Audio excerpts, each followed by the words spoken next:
आज बड़े भैया गार्जियन स्वरूप श्री राम नरेश जी तथा सम्मानित समझजन, बड़ी सुंदर महफिल है।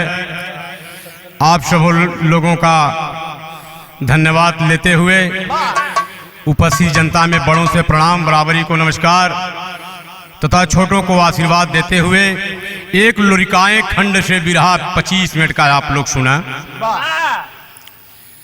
कवि जी 4 लाइन भूमिका में भाव लिखे।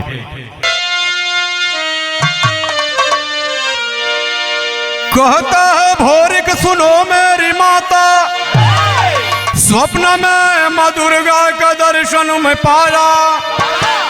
कहती है दुर्गा सुनो मेरे बेटा, तेरे कुल का हमेशा मैं पूजा हूँ खाया।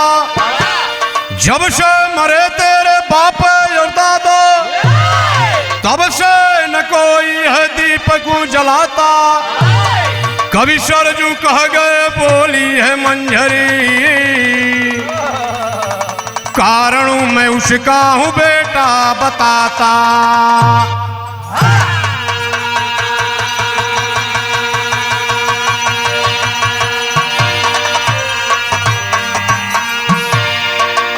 बाबूजी, आप लोग लुरिकाएं खंड से बहुत सी बिरहा सुनते हैं, लेकिन एक बार का बात बा, यह देश जानता है कि यदुवंशवीर लोरिक के साथ दाहिने भुजा में माई दुर्गा और बाएं में बंसती सजे तैयार रहती थी, विराजमान रहती थी। लेकिन समय का बात है मेरे दोस्तों, इस धरती के लाल, एक समय वैसा आ गया कि यदुवंशवीर लोरिक यहाँ से माई दुर्गा का पूजा बंद हो गया। यह इतिहास और लोरिकाएं खंड के प्रमाण से प्रमाण मिलता है।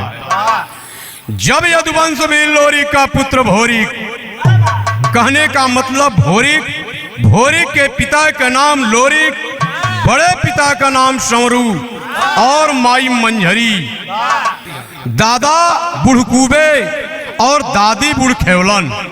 उस परिवार में इतने ही लोग थे मेरे दोस्त इस धरती के लाल। जब माई दुर्गा भोरिक के दर्शन दे दहलीन, कहलीन कि अरे भोरिक, तुम्हारे कुल खानदान से सब दिन पूजा पाठ खाए और आज हमारे मंदिर में कोई दीपक तक नहीं जलाता है। जाकर के यदुवंशवीर लोरिक का पुत्र भोरिक साथियों अपने माँ से पूछा, ये माई आज इसका कारण बता दीजिए। लेकिन बाबूजी, बीता हुआ बात वह माँ बताने से इनकार कर रही हैं। लेकिन माँ और बेटा का बड़ा या टूट संबंध बा, जब हट कर लिए बेटा तो माँ को बताना पड़ा बाबूजी। तो कवि जी भाव में लिखे, एक लाइन कहना हुआ गीत बा।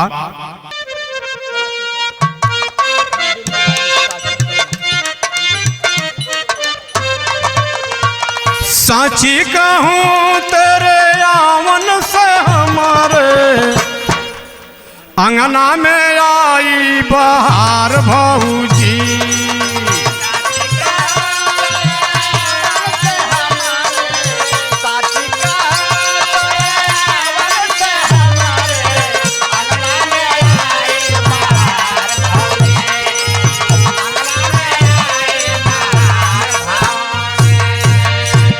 बाबूजी बिरहा में भाव ले लें। देखें भोरी कमाई बताओ थे, बातया जब बीता हम तुहका सुनाऊं, बातया जब बीता हम तुहका सुनाऊं, माना कहना हमारे बेटा।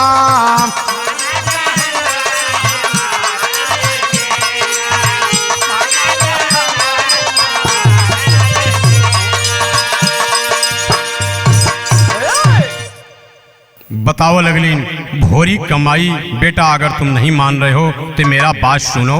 कवि जी अंतरा में लाइन लिखे।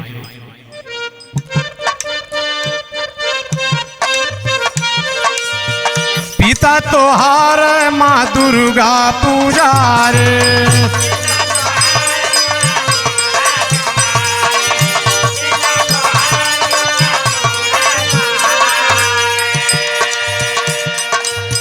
पिता तोहार माँ दुर्गा पुजारी, सजवा सवेरा मायू देखें दुआरे।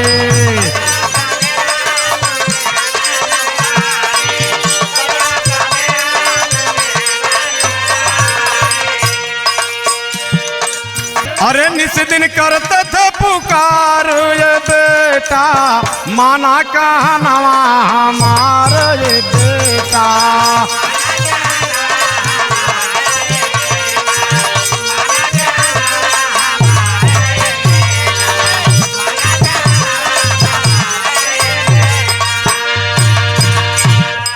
एक लाइन और बतौलन बाबूजी का, प्रतिदिन सुबह शाम, अगर दिन में नहीं अवसर मिलता था साथियों तो सुबह शाम जरूर मत्था टेकने जाते थे उनके चौरी पर। तब दहिने भुजार माई रहली हमेशा।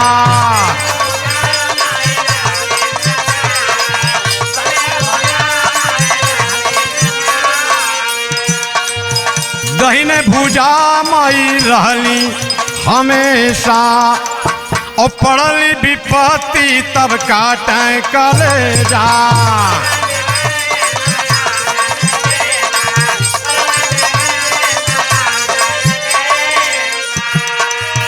दगापति कयू कैली करारी ये बेटा, और मरी गईला बाप तोहार ये बेटा।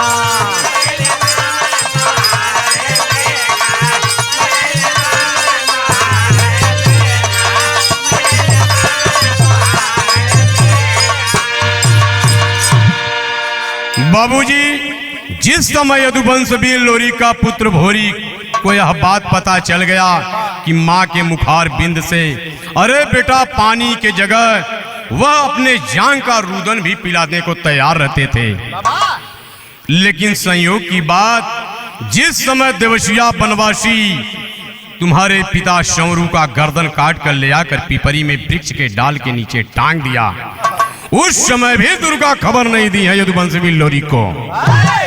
तो बेटा आज कैसे पूजा पाठ दिया जा सकता है? जब यह बात भोरी सुने बाबूजी तब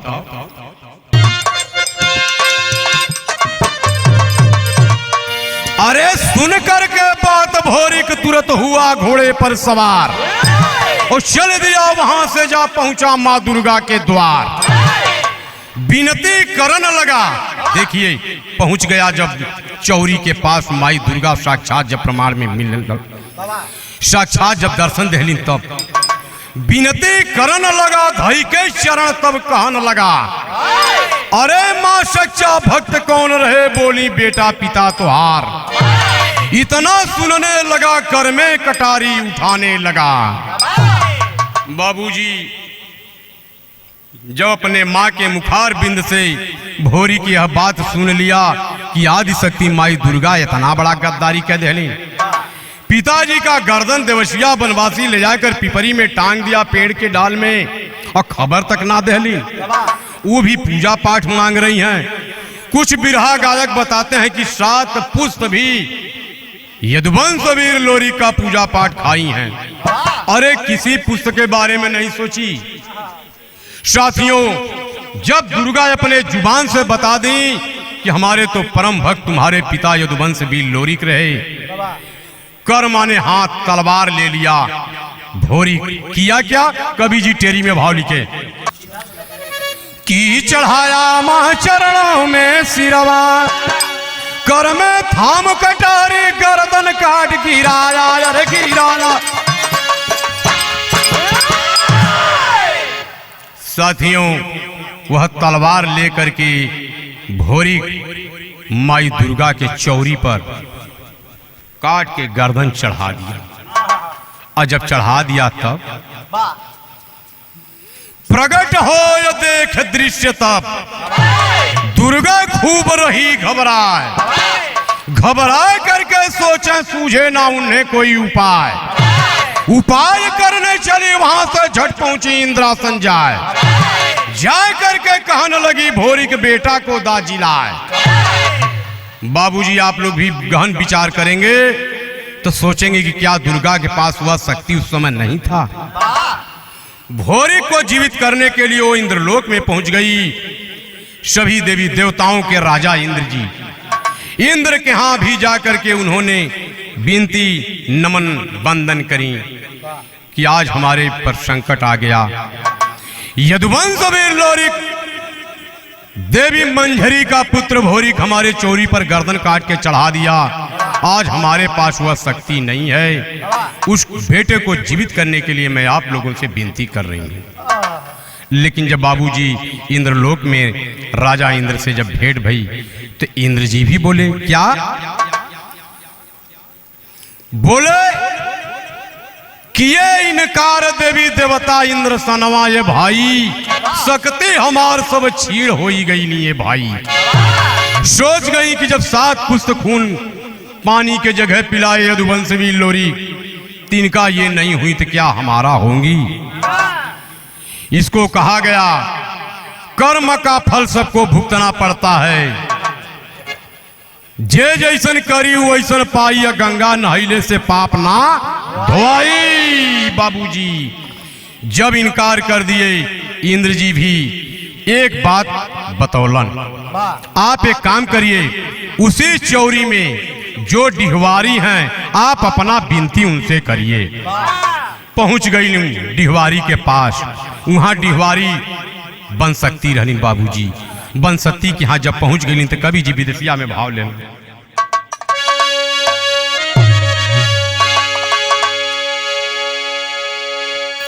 की बोली बनशक्ति सुना दुख के करनावा हो,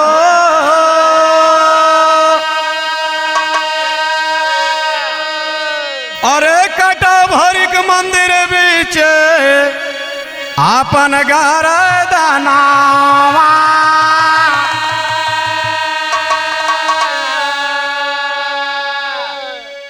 बनशक्ति कह रही हैं, अरे दुर्गा आप या करके हमसे कह रही हैं, हमें तो अपार कष्ट है। यदुवंश वीर लोरी देवी मंझरी का पुत्र भोरी गर्दन काट करके चढ़ा दिया आपके चोरी पे। कहली की बोली बनशक्ति सुना दुख के करनावा हो,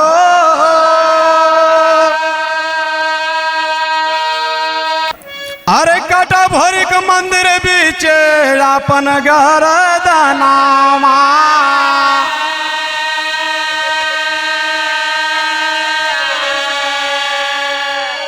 शक्ति हमार सब छीड़ हो गईली हो,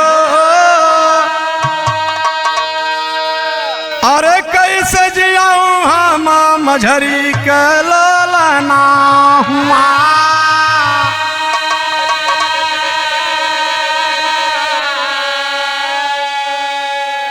अरे दुर्गा हमें तो अपार कष्ट हुआ सुन करके, मेरे आंख से आंसू का धार चल दिया। आज भोरी आपकी चोरी पर गर्दन काट के चढ़ा दिया, आपकी वह शक्ति कहां गई।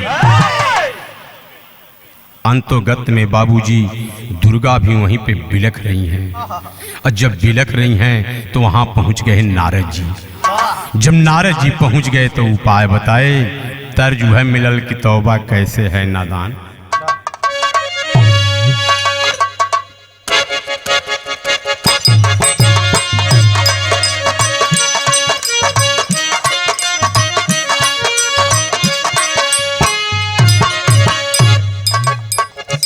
तौबा कैसे है नादान घुघरू पायल के,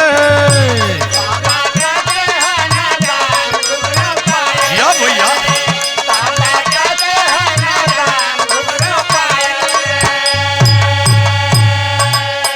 ई तो तर्ज का लाइन रहल। लेकिन नारद जी बतावत हुवन दुर्गा से कि बोले नारद है तब बानी, तब बोले नारद है तब बानी महारानी से,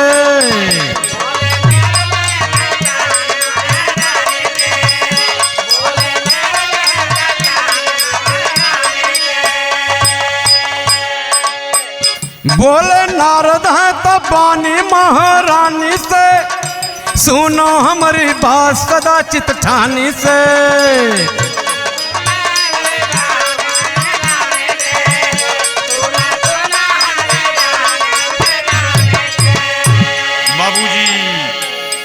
जब नारद जी उपाय बताए, हमारा ध्यान से बात सुनो, अपना अपमान मत तू समझो, एक बात कान खोल करके सुनो। तुम इनके उनके उनके उनके यहाँ जाने से तुम्हारा यह मर्यादा कायम नहीं रहेगा। एक काम करो, तुम भोरी के मतारी के पास पहुंचो, यदुवंशवीर लोरी के दरवाजे पर पहुंचो और वहां जाकर के मंझरी का, कुछ लोग मझरी भी कहते हैं बाबूजी, उनके भिक्षा में स्तन का दूध ले आओ और भोरी का शौर और धड़ दोनों सटाकर दूध डाल दो, लाल जिंदा हो जाएगा। दुर्गा सोचलिन कि हम वो दरवाजे जाप कैसे, तो कहा महाराज ऋषिवर जी, हमारा एक विनती ये है, आप जाने का उपाय तो बताइए, हम किस भेष में जाऊं। तब बतौलन कवि जी पहपट में लाइन दिए लाल,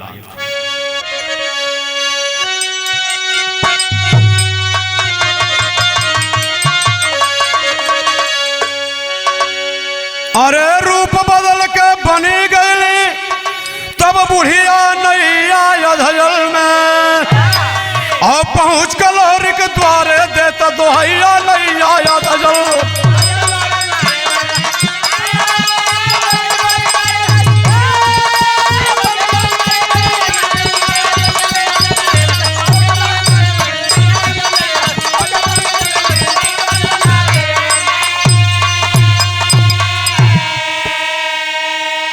तो जाकर के अपनी हम अरज रही सुनाई हो, और भिक्षा दे दो तो ही बाटू भोरी के कमाई हो।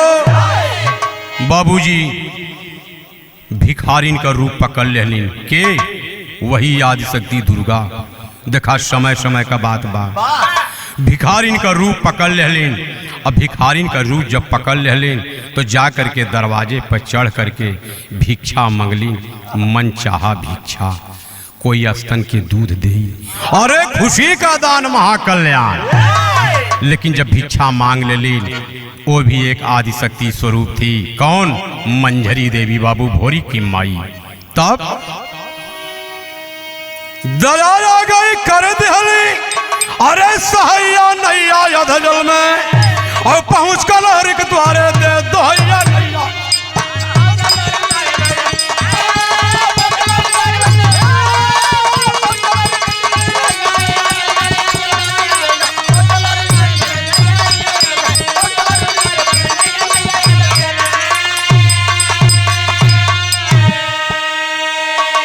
तो मिल गया भिक्षा, वहां से आगे कदम बढ़ाई हो, और बोहे में जाके देती भोरी के बेटा को दूध पिलाई हो। बाबूजी जो ही भिक्षा मिलल लेकर के आगे बढ़नी, आदिशक्ति मंझरी के मन में एक खटाच उत्पन्न भइल। सादियों संदेह भइल कि वास्तव में भिक्षा में ये हमारे स्तन का दूध क्यों मांगी। तब धड़का दिल पूछा मझरी, अरे धड़का दिल पूछा मझरी, वही सहैया नैया यधजल में, और पहुंच कर लोरी के द्वारे दे दोहैया नैया यधजल।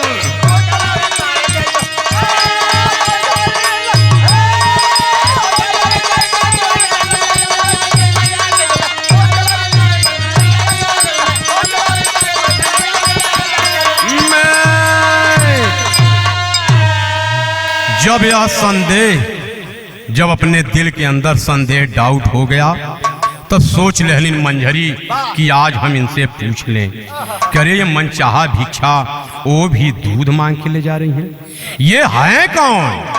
कवि जी आल्हा में लाइन दे दिए बाबूजी,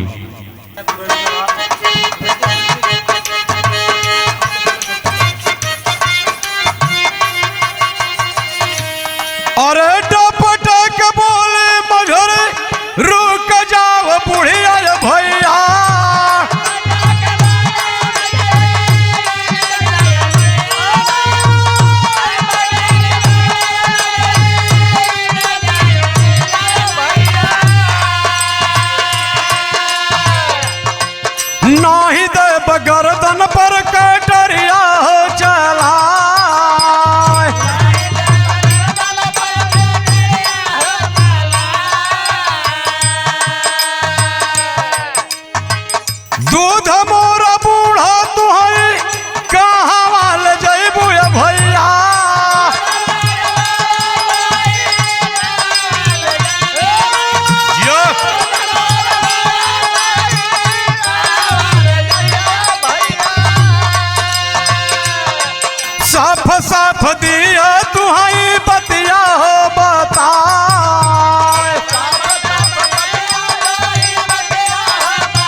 मंझरी पूछी, अरे बूढ़ा, आप भिखारिन के रूप में आप भिखारिन हैं कि कुछ और हैं? 10 कदम हम आपको रोक रहे हैं लेकिन रुक नहीं रही हैं। मेरा सोच ऐसा नहीं है कि आप भिखारिन के रूप में हैं तो कोई भिखारिन ही हूँ। समय होत बलवान जिससे हार गए भगवान, ये तो समय की बात है। अब मैं बताता हूं कि स्थिति परिस्थिति दाएं बाएं ऊपर नीचे उतार चढ़ाव होती रहती है साथियों। इससे मनुष्य को कभी घबराना नहीं चाहिए। तो आप हैं कौन? तब बतौलीन उसी भाव में,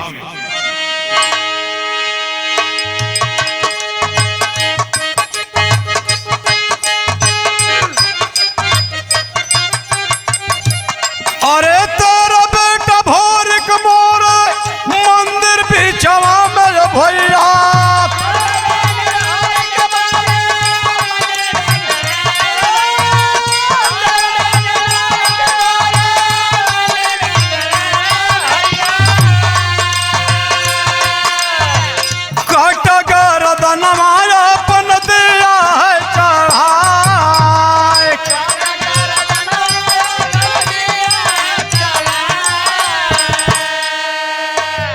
कहे हम झूठ क्या बोलूं, आप आखिरी लाइन में समझ जाएंगी। आपसे दूध तो मांग ली है लेकिन अरे लाल के जियावे खातिर दूध तक मंगल है भैया,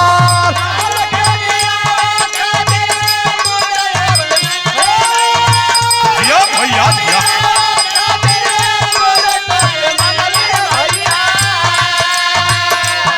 हम हाई दुर्गा ना झूठ कहा,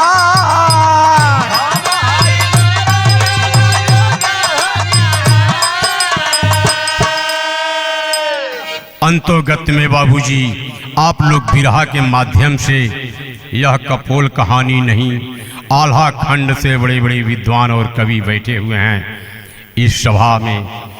आज जैसा कि यह मंच सांस्कृतिक मंच के माध्यम से परम श्रद्धेय परम आदरणीय गार्जियन महोदय श्री राम नरेश जी के देख रेख में जिनको जहां भी संदेह होगा भैया के माध्यम से कवि जी के कुल खानदान में कोई होगा वो बताने का काम करेंगे। अंतर्गत में जब मंझरी यह बात सुन गई कि अरे हमारा बेटा तेरे मंदिर में चौरी पर गर्दन काट के चढ़ा दिया, तुम्हारे पास वो शक्ति नहीं रह गया जो भोरी को जीवित कर सको। उस समय भोरी की माई मंझरी श्राप देके बोलनी, बिरहा में आखिरी भाव मिलल लाल, श्राप देके मंझरी अरे बोली वही घरी, तेरा याद वाला तो हमारा पूजा क्या करे।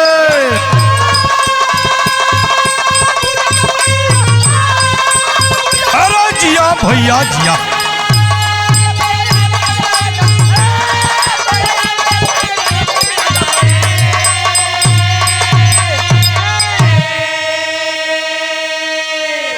पाके श्राप दुर्गा वहां से चली तुरंत है धाई और जाकर के भोहे में धली भोरिक बेटा को दूध पिलाई।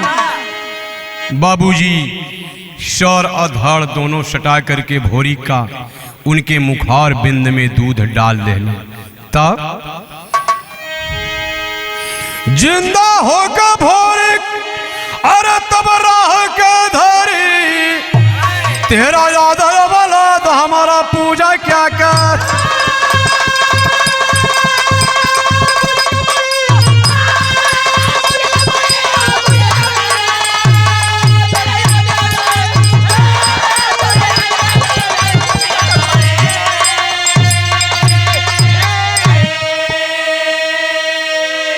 अंतोगत में बाबूजी जब भोरिक जीवित हुआ तो भोरिक को तो यह पता नहीं, लेकिन माँ दुर्गा का चरण स्पर्श किया, सोच गया कि माँ आपका मैंने प्रसाद ग्रहण कर लिया। तब किया क्या, आखिरी लाइन,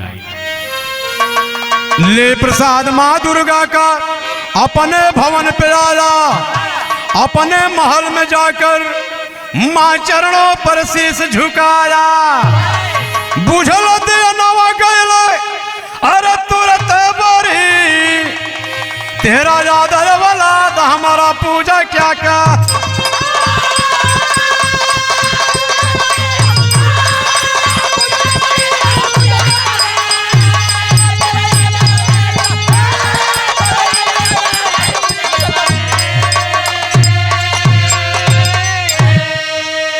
अंतोगत में बाबूजी देख लीजिए माँ के शक्ति का आजमाइश बिरहा के माध्यम से।